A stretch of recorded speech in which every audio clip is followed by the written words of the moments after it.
হ্যাঁ বন্ধুগণ, কেমন আছেন? আশা করুন ভালো আছেন আর ভালো থাকো। আগামী জীবন তোমার সুখের হোক। এই যে কথাগুলো তুমি ভিডিও দেশে কম, এগুলো সব গুরুত্বহীন কথা। এগুলোর কোনো ইম্পর্টেন্স নাই। এখন ভিডিওর সৌজন্যের খাতিরে বলা লাগে তাই বলি। ঠিক আছে।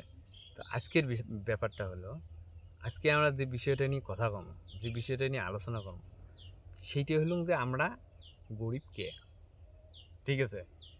তো দেখো, জন্মসূত্রে আমার বাবা গরিব ছিল, আমার কাছে পয়সাপাতি নাই, সেই জন্য যে আমি গরিব এই যে একটা অজুহাত দিয়ে সারাটা জীবনটা পার করে ফেলেছি, এটা কিন্তু ঠিক না রে ভাই। ঘটনা হলো, ধনী গরিব এই যে একটা ব্যাপার, ধনী আর গরিব, এটি টাকা দিয়ে এটা হয় না রে। এটি হয় আসলে মাইন্ডসেট। মাইন্ডসেটের উপরে নির্ভর করে যে আগামী জীবনে তোমার কাছে টাকা আসবে না তোমরা ঋণগ্রস্ত হবে। ঠিক আছে। তো আসল ব্যাপারটা হচ্ছে মাইন্ডসেটের। তো মাইন্ডসেট মোর হিসেবে মাইন্ডসেট তিন ভাগে ভাগ করা যায়।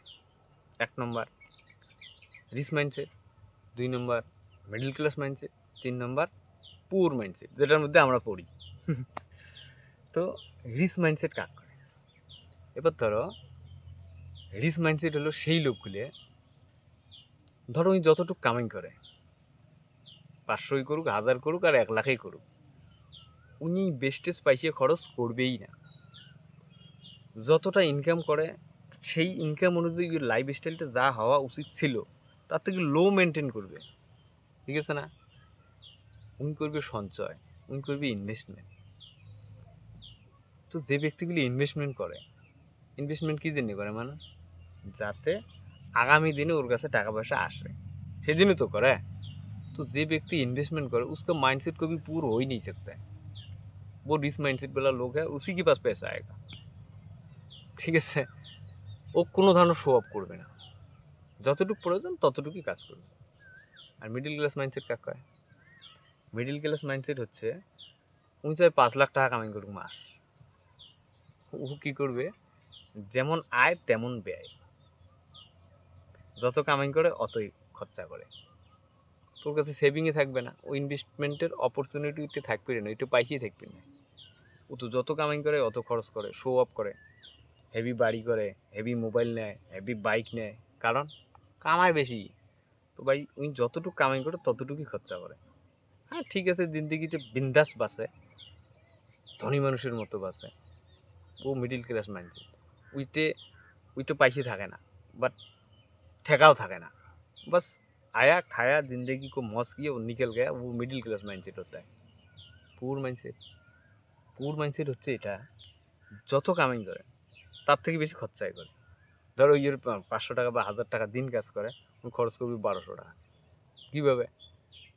মাছ কিনবি, মাংস কিনবি, লটারির টিকিট কিনবে, জুয়ে খেলাইবে, এনি হাউ যত খরচ করছে ওর শেষ করি উল্টে 200 ডিউট থাকবে। ওটাই পুর মাইন্ডসেট। তোমার কোনটা? দেখো, গরিব হয়ে জন্মগ্রহণ করছি এটাতে কিন্তু এটা অন্যায় না, গরিব হয়ে মরাটা অন্যায়। এবারে তোমরা যদি তোমার মাইন্ডসেটটা চেঞ্জ না করেন,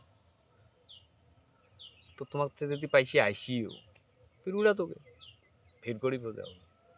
আর যদি তোমার মাइंडसेट चेंज करें तो पाइसिए तुम्हार कासो चले আসবে, चलाएगा।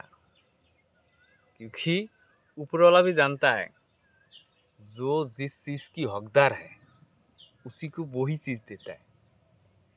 ये पूर माइंडसेट वाला लोगों को अगर वो पैसा मिल जाएगा उसको, वो ऐरे गहरे काम करके वो ख़त्म कर देगा, कोई मतलब नहीं है। আমার এটি অজস্র লোক আছে এমন, যাই লটারির মধ্যে 4 লাখ 5 লাখ 1 কোটি টাকা অবধি পাইছি, 1 বছরের ভিতরে খতম।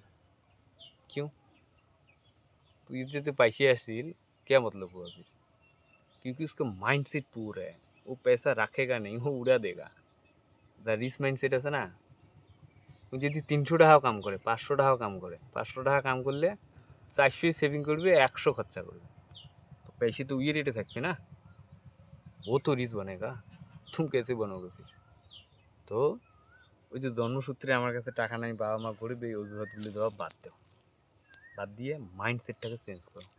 তোমরা মাইন্ডসেট চেঞ্জ করো, पैसा কয় না যে পাইছি হাওয়ার মধ্যে উড়ি বেড়ায়, यस हवार मध्य ही उड़ी बेड़ाए, लेकिन हमारा नज़र नहीं आता है क्योंकि हमारा माइंडसेट पूरा है। इसको रीच बनाना है भाई साहब, ठीक है ना? इसको रीच बनाना है तो ठीक আছে তোমরা তোমার হিসেবে বিচার করেন, আমি মোর হিসেবে বিচার করলুম। চ্যানেলটা সাবস্ক্রাইব করেন, আগামী দিনে আরও ভিডিও বানাবো, আর মজা করেंगे और क्या, ठीक है।